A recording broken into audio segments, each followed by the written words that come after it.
معلش يا دكتور حسام، ناس كتير قوي على السوشيال ميديا او ناس كتير قوي منتمين لأندية منافسة او اعلام منتمي لأندية منافسة للزمالك.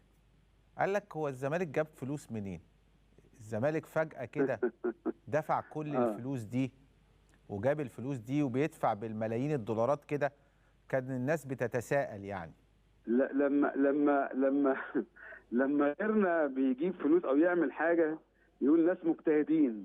مم. لما احنا نجيب فلوس نسال هو بيجيبوها منين، يعني مم. حتى مش عاوزين نقول مجتهدين. مم. هو نادي الزمالك يا كابتن خالد اسم كبير جدا جدا جدا، والكلام ده قلناه على فكره مرارا وتكرارا في كل مداخلاتنا ولقاءاتنا. قلناه نادي مم. الزمالك ان احسن استثماره يضر دخل كويس جدا، ولكن عنده تحديات عنيفه جدا جدا جدا.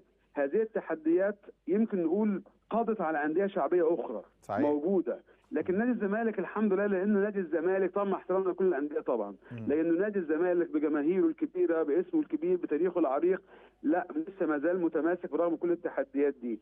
احنا لما نيجي نتكلم مثلا على سبيل المثال، احنا لما جينا مسكنا النادي كان في راعي واحد فقط، دلوقتي في 5 رعاة، وقلنا برضو مش ده اللي يستحقه نادي الزمالك، لازم يكون اكتر من كده.